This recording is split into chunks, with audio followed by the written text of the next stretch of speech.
Well, good evening. It is wonderful to see so many people here. Kind of daunting, actually, but I'm glad to be here, and I'm glad to see all of you. This has been a lot of fun to put together. A lot of work, but a lot of fun. So, as you all know, Mount Olive's 150th anniversary rolled around in 2020, and we all know what happened, right? We pulled off the first of a series of year-long events on March 1st that year, and 2 weeks later the whole world literally turned upside down. So here we are 2 years later, picking up where we left off, and this is the first of two story of Mount Olive talks, because, well, 150 years is a whole lot to cover in just under an hour. And we have a lot of stories to tell you, and frankly there's going to be a lot of stories that we don't tell you. Probably some of them we shouldn't tell you. But this is part one, and part two will come in August. And so, if you miss things that you don't hear tonight, just give me some slack. If you don't hear it in August, then we can talk. Okay. So, first a bit of business. I'm not a historian. I do love history, and I love a good story, and of course I love to talk. But all the work behind this presentation is due to Dr. Ken Dilda, retired history professor at the University of Mount Olive, the driving force behind the Mount Olive Area Historical Association, and the director of the David John Aaron Teaching and History Museum. He's the one who put all together all the stuff and the resources in the background, and he handed it to me. So, that said, my goals for you tonight are threefold. One, to give you the broad outlines of Mount Olive's history, to tell you at least one thing about your hometown that you didn't know and that you can't wait to get home and tell somebody else about, and for you to appreciate more of what you see every day, to see Mount Olive with new eyes.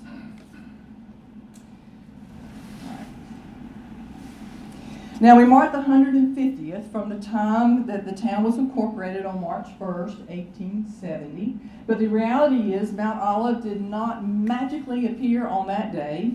Its roots go back at least 4 decades before then. So that's where we're going to start. In 1827, the president of the University of North Carolina wrote in a series of newspaper articles across the state that railroads would be a superior mode of transportation compared to canals and turnpikes. Can you imagine a turnpike? But anyway, and that the state should invest resources to build them. So, 7 years later, the Wilmington and Raleigh Railroad was chartered with $1.5 million in capital, and it was based largely in Wilmington. The destination to Raleigh eventually changed to Weldon, and then the name had changed accordingly in 1855. But when it was finished in 1840, the Wilmington and Weldon Railroad boasted 161 miles of track. And that gave it the distinction of being the longest railroad in the world. Go figure. So, lucky for us, the route brought the railroad through Wayne County. And in 1838, Adam Wynn deeded right-of-way along what is present-day Center Street in Mount Olive to the railroad. Now, the right-of-way to this day extends to the front doors of Center Street storefronts on both sides of the track. The railroad established a train depot in the vicinity of Center Street in the 1840s. So here's the question. How many times have we crossed those railroad tracks in a day? Complained when the train comes through and we have to stop and wait? How many of us as kids would rush to the storefront windows downtown to watch the train go rumbling by? And how many of us now stop with our children and grandchildren to do the same thing? We should be thankful for that train, because without it there would be no Mount Olive. So, I mentioned the Wynns and Adam Wynn. The Wynns were a prominent free black family with roots in Duplin County.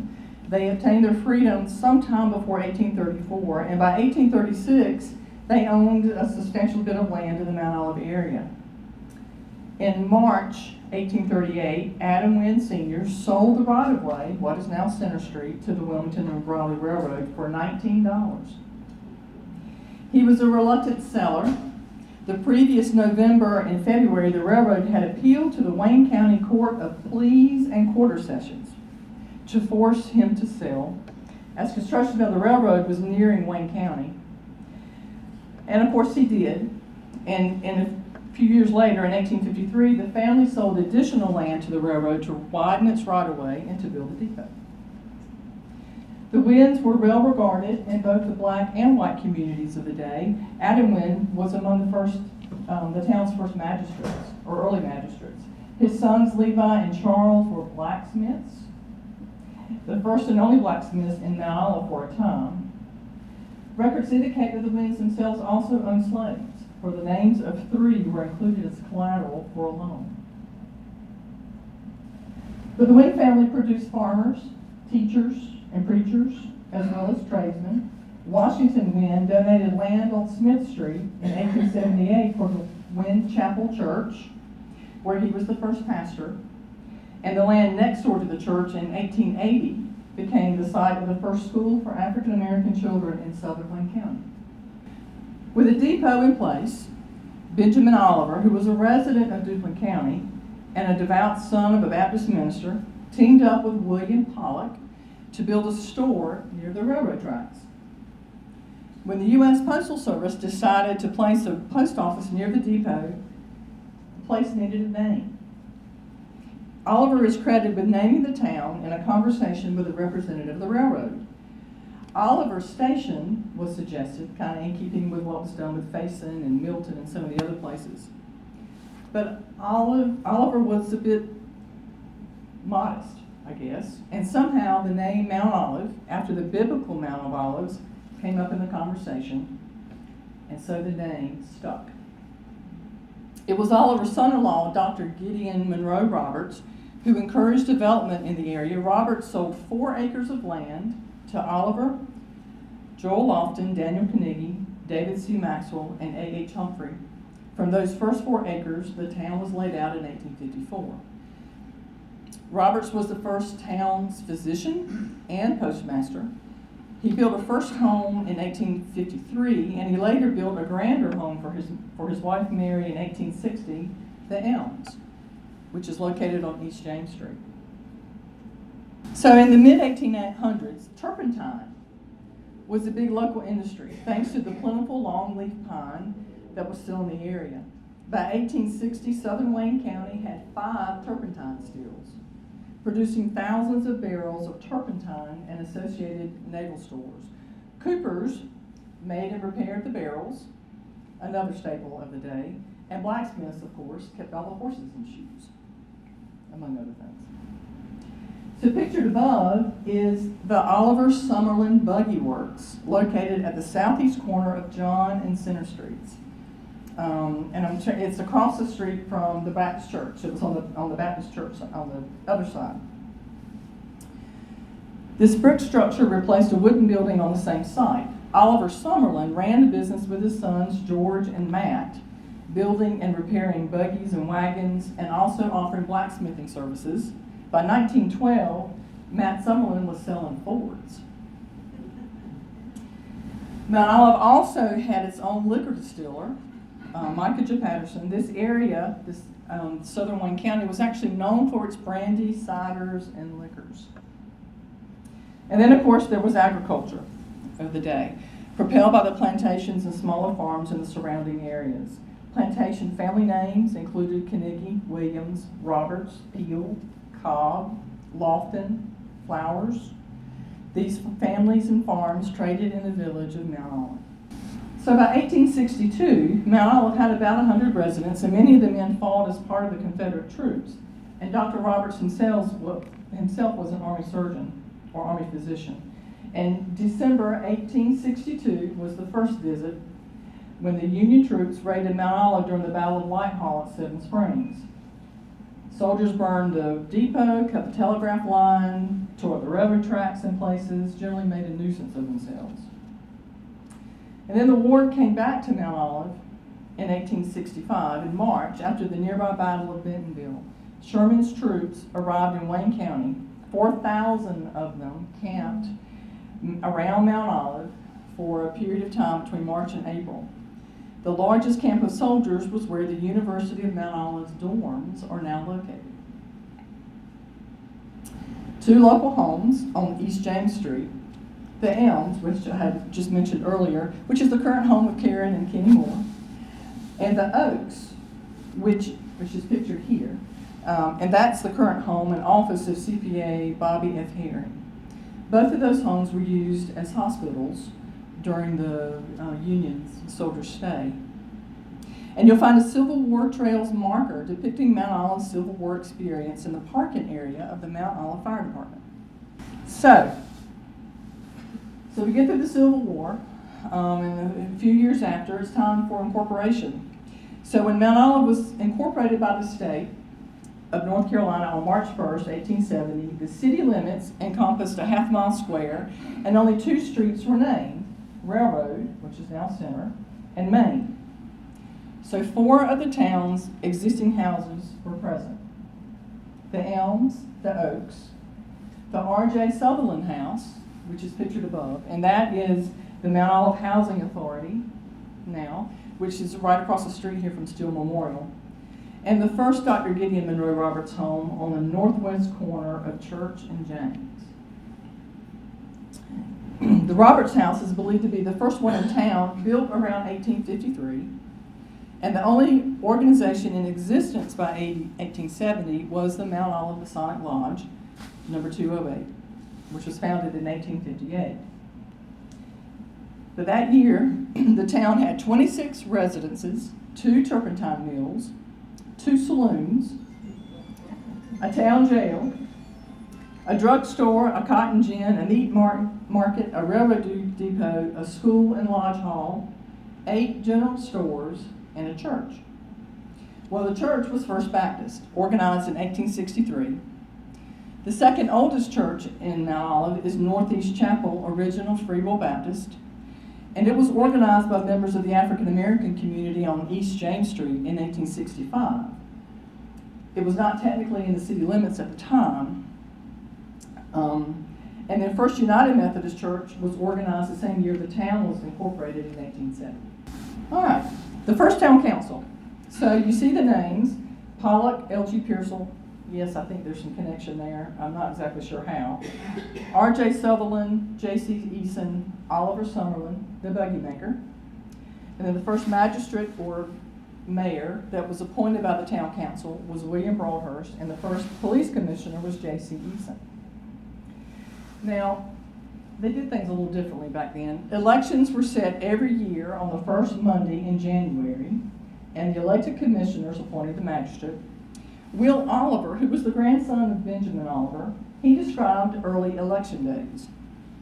At present time, he says, it was customary for the political candidates to make speeches, and so on speaking day, there was a general holiday for all the sections. The barbecue man would be on hand early, and when you arrived, you would view the pig's cooking, selected the quarter of meat that you thought would suit your taste, wrote your name on a stick, and stuck it in a piece of meat to be cooked there for you.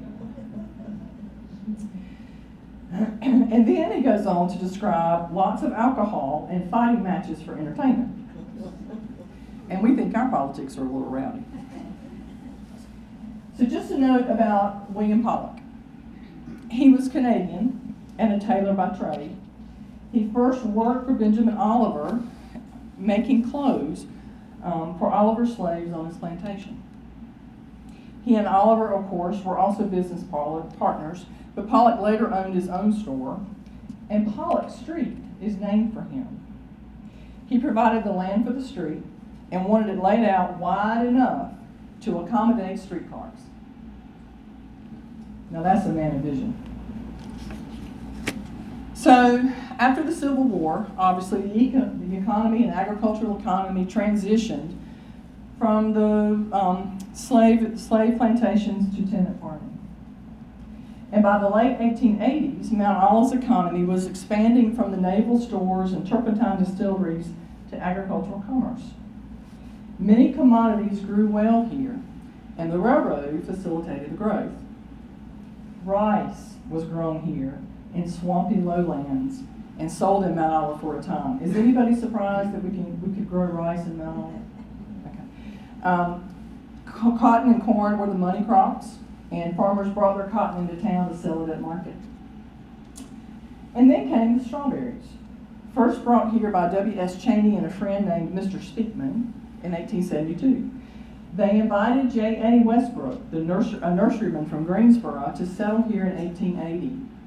And he developed a 62-acre farm growing strawberries, cantaloupes, and potatoes. Westbrook took strawberry production to a whole new level. He was the largest strawberry grower in the South, and he developed the concept of truck farming on a large scale. Truck farming, as you might imagine, is literally loading your produce on a truck and hauling it to town to sell. So the image at the top is of Westbrook strawberry fields at about 1900, at a time when Mount Olive was considered the strawberry capital. Westbrook's home is still standing at the corner of Center Street and Park Avenue. Across Center Street and the railroad track is Mount Olive Pickle, but across Park Avenue is the home picture, the DeBrutt's English house, which Westbrook built as a wedding gift for his daughter Julia. And today, as you know, is the home of Carol and Sharon Turner. So with the truck farming came a need for produce brokers. W.F. English opened the first produce brokerage in 1890, and in 1904 he teamed up with C.W. Oliver. They built the English and Oliver Produce Building, seen here in 1910. Does it look familiar? And they're sitting on the bench. I actually see Connie and Sue sitting on that bench on Thursday nights after their supper at Ribeyes. The brokerage business operated there until 1958, and many of you remember when the building was Simmons Hardware, which is what it was when I was growing up, and that was just the most fun place ever to go. Anyway, so other produce brokers in the early 1900s included Andrews and Knowles, which shipped the first sweet potatoes from North Carolina in 1917, and DeBrutt's English.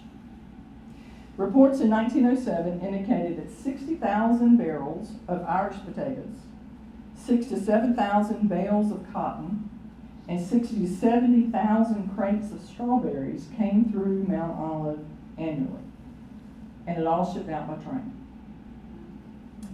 Other produce brokers included Oliver Bundy, who was joined by his son E.J. Bundy, and S.L. Warren, who came along in 1919, and he was later joined by his son Ralph. So I found this really cool picture in Ken's treasure box of pictures. In 1931, the Chamber of Commerce organized an auction market, and it was still open, at least for strawberries, in 1970 in the centennial book that we're talking about. And I love this picture. I don't know who the man is on the corner, on the end. The second fella is Ray Scarborough, and we're going to talk about him a little more late in August, so you won't have to come back. This is Herman Andrews, H.D. Andrews, who was, next to him is Rodney Knowles Jr., and then next to him is S.L. Warren and his son Ralph. And I thought it was just a great picture of some of the brokers who really made it, who kind of the movers and shakers of the produce world in Mount Olive. All right, so then we get to the turn of the century, and yes, the turn of the 20th century, when we were all born. Okay.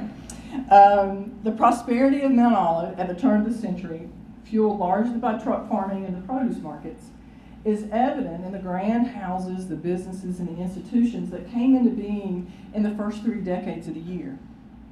I've not talked much about the homes in Mount Olive, and I won't tonight because there's just so much to talk about. But all you have to do is ride around downtown, down James Street and Main Street and Center, and see the homes, to see for yourself. But this bustling economy created a sense of civic optimism and energy, And this time period set the foundation for Mount Olive today. Now, above is the Olivet Hotel. And that is the most ornate building I've ever seen. I wish it were in color. It was built in 1903 by C.B. Hatch. Hatch and his family lived there for several years. Hatch and his brother ran an excursion business from Mount Olive to Wilmington, which I think is pretty cool. And of course, they took the train.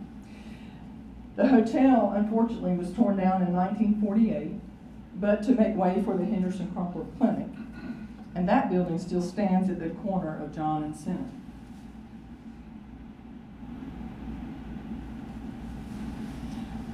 So, pictured above is the original bank of Mount Olive. And I don't know if you can tell detail, but I'm amazed by I guess that's a parapet, whatever that's called at the top, this fancy thing at the top of the building, which is just very ornate. And it's next to what we know today as the Glen Martin Drugstore. And you can see a bit of that building next to it. You can just, the bank was established in 1901 with $10,000 in capital. It later moved to the 100 block of North Center Street in 1964 and was renamed to Southern Bank 3 years later. Today, Southern Bank has assets of over $4 billion. That's a long ways from that 10,000, in more than 60 locations. Matthew T. Pete Brazil was the first bank cashier and loan employee. Now, we don't know who this fellow standing in front of the bank is, but it's a real good bet that that's got to be Pete Brazil, but we don't know. Pete Brazil was a mayor of Mount Olive, and he served as the first fire chief, and Brazil Avenue is named for him. Other businesses that are still active today that were organized at this time include E.J. Pope. E.J. Pope came home from World War I in 1919 and started hauling coal by horses and wagon. He added home heating oil in 1938, and today E.J. Pope & Son is still in the fuel hauling business. Garris Funeral Home, founded in 1929 by L.E. Garris, is the oldest continuous African-American owned business in Mount Olive. Owned and operated for years by Walter Barfield and currently his wife, Nanny. And I mentioned W.P. Martin there just because the very last iteration of W.P. Martin's story, especially for you, closed just a year ago after 111 years of operation.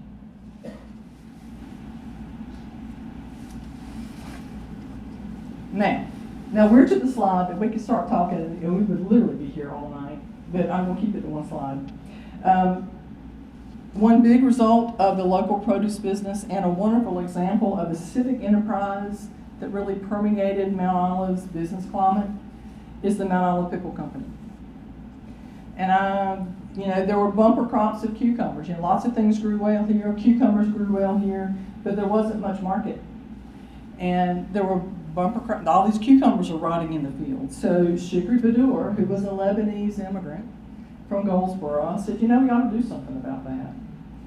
So he got a plan, built some brine tanks on the south end of town, bought the cucumbers from farmers, put them in the brine tanks, and the idea was to sell those fermented cucumbers, that brine stock, to other pickle companies, and there were probably 6 or 8 around the state at that time. But for whatever reason, the plan just didn't work. But the business people in town realized that Shikard was onto something, and that if you could create a new market for farmers, the whole town would benefit. So, in 1926, a group of original or investors in the company came together and organized the Mount Olive Pickle Company for the purpose of packing and selling its own brands of pickles.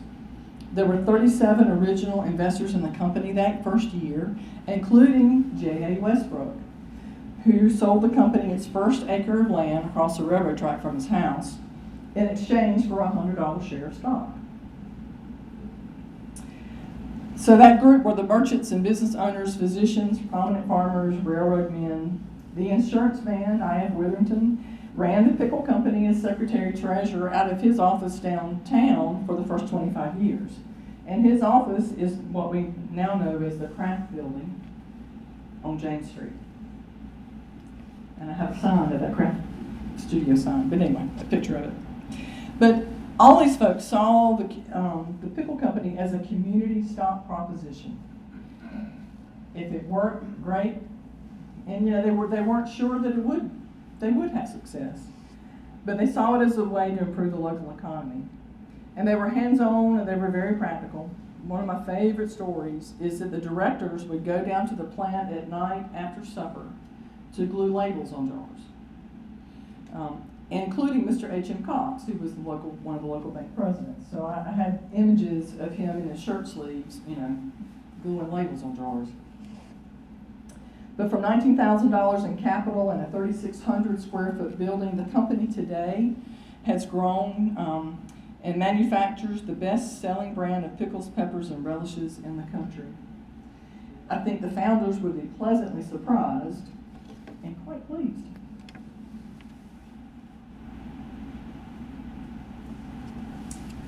So a few other of the stories on the storefront. So Citizens Bank. Citizens Bank was established in 1908 with Mr. H.M. Cox as the president. The bank went out of business during the Depression, but every customer was paid in full. For years after the building on the corner of Center and James was used as a cafe, and I don't know that I really realized that, but that was the location of Reeves Cafe, which was a little, I think, before. I don't remember that, but so I'm glad to have it all put together at the same spot. Of course, today it's Brewer Insurance. You can see, if you look at it, and you really can't tell it in this picture, but if you stand on the sidewalk and look up, you can see Citizens Bank and the really cool lettering on either side in the original terracotta inscription on its parapet. That's what the parapet is. I knew I've seen that word before. Also notable is Goshen Medical Center on Center Street. It has served continuously as a doctor's office for 108 years. Dr. C.C. Henderson opened his practice there in 1914, followed by Dr. Milton Lowndes, and then Dr. James Lambert. And Goshen Medical Center practitioners continue to serve patients there today. So my suggestion to you when you go downtown is to look up. Look at the beautiful brickwork and other architectural features that largely came into being in the late 1890s, early 1900s. Okay, so another story. This is the D.O. Thompson Building on East Main Street, and today it houses the Miller's Crossing Apartments. But back in the 1910s and 20s, the building had a silent movie theater downstairs. The upstairs was used as a dance hall, a skating rink, and a meeting room. The Mount Olive Rotary Club actually met there in the early 1920s. I include this one to give you an idea of the activities and entertainment available in those days, aside apparently from other things. But the owner of this building, Minnie Carnegie, lived in an adjacent house that also had a stable, and the stable housed the fire horse bin. Got all that? The fire department was across the street. So for the 1920s to the 1950s, D.O. Thompson ran a grocery store here. It later became Thompson and Francis Supermarket when Thompson's son-in-law, James Francis, joined the business. Now, when I talk about other pursuits, here's the next one. I added this just for you, Ken. Brill's Bar Room. Right beside the chamber, Julie. You've been right in your element. Okay. So this bar was operated by Billy Brill as early as 1873. The original tin ceiling, which you see here, is still there in that building. Ken Dilda likes to refer it to the voluptuous women depicted. I don't know if y'all can see the detail. And yeah, I guess they are. And they are drinking, which makes it a good fit for a bar. But in 1847, David John Aaron bought the bar room, and for years it was known as Aaron's Store. And by 1889, it had evolved into Aaron's Pharmacy. Now empty, the building is next door to Julie. So now we know if we need to open a bar, it would just go right next door.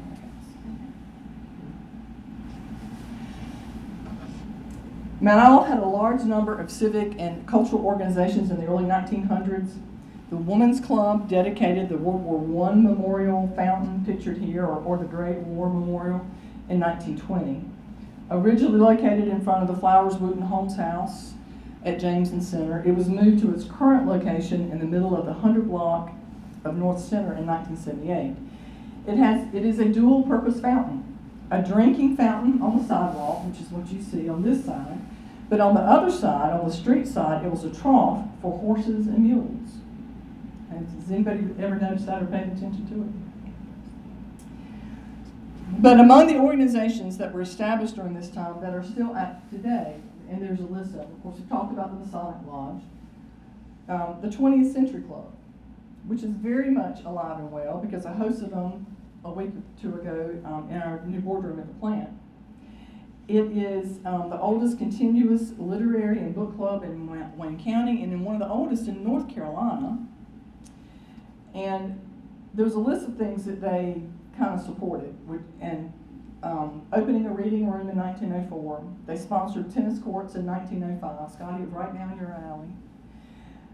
But my personal favorite is paying the town $10 to close a pool room in 1906. And I'm sure there's a good story there. Others are, of course, the Boy Scouts of America, which was organized in 1913 by H.M. Cox. The Carolina Patriots of the DAR started in 1916 with Anna Sutherland as its first regent, and the Rotary Club of Mount Olive in 1923 with Faison Wilmington as its first president. The American Legion Post 103 in 1920, and then the Mount Olive Chamber of Commerce, which was first organized as the Businessmen's Club in 1925, but it was incorporated as the Chamber in 1930.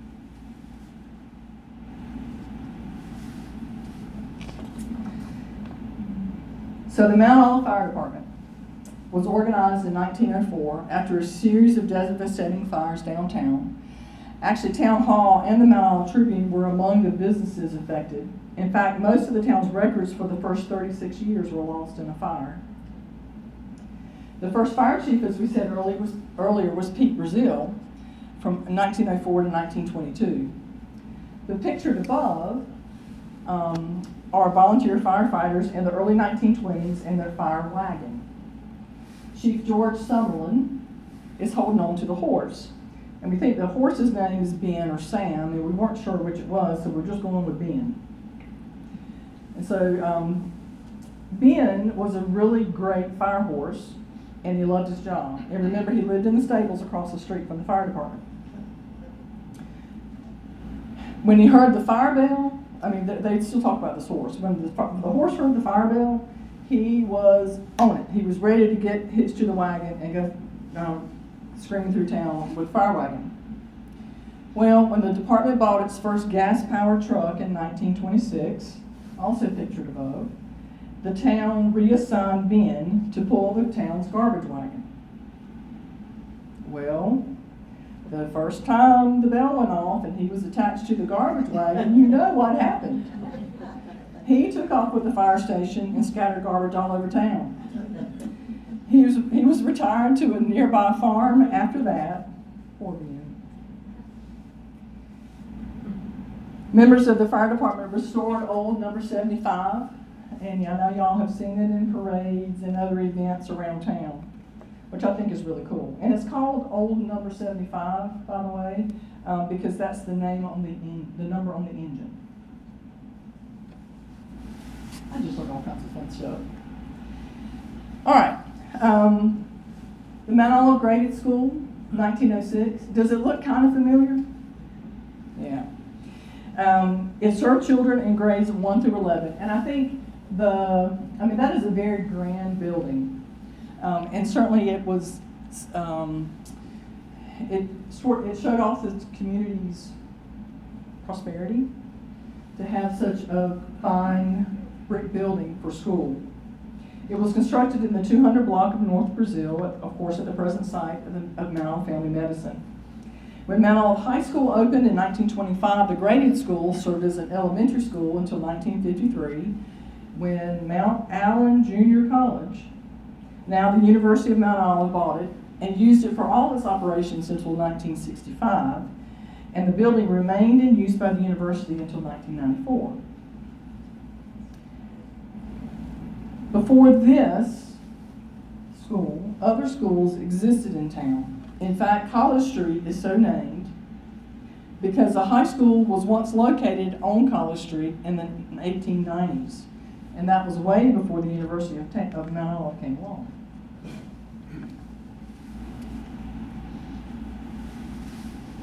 So then we have Mount Olive High School in 1925, and that's really a misleading picture. How often do we have snow like that? But that was a picture I had taken in 2010 when we actually had snow. The Mount Olive High School served the community's white students until 1965 when Southern Wayne High School opened, and from then through the early 1990s it served as the junior high school. In December of 1997, the building was slated for demolition, and the Mount Olive Area Historical Society, I remember this because I was covering it for the Mount Olive Tribune, the Historical Society was able to delay it and eventually save the building. It is now owned, as you know, by the University of Mount Olive. It houses their Department of Music and the Hazel Waters Kennedy Auditorium and student apartments, and named for the former university president and Mount Olive native, Dr. William Byrd, and his wife, Marcy. And it is one of 4 buildings listed individually on the National Register of Historic Places. Carver School. Carver School evolved from the first school for African American children in Mount Olive in southern Wayne County, which was built in 1880 on Smith Street on property donated by the Wynn family. Carver School, named for George Washington Carver, was built in 1925 and was completely destroyed by fire in 1939. The new school, which still stands today, opened in 1941. Carver School became the first one in Wayne County accredited by the Southern Association of Colleges and Schools in 1947.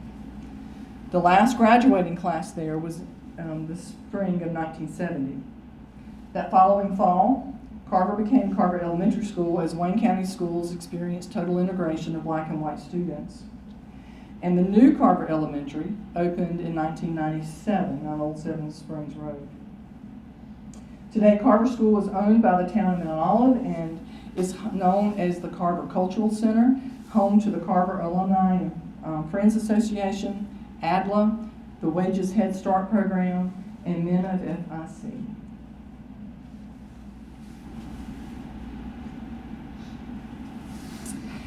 So, the Great Depression. So now we're kind of in the 30s. While the Great Depression did bring economic hardship to a lot of folks, I remember talking to my grandmother about all this years and years ago. And she was her parents were tenant farmers, and she said the Depression came and they really didn't know much difference. They grew they grew their food, they earned a little bit of money, they made their clothes, so they didn't really see that much difference. But we know that President Roosevelt's Works Progress Administration put many Americans back to work. And the names, they sound so familiar now to where we are today with the pandemic recovery. You know, the names sound similar.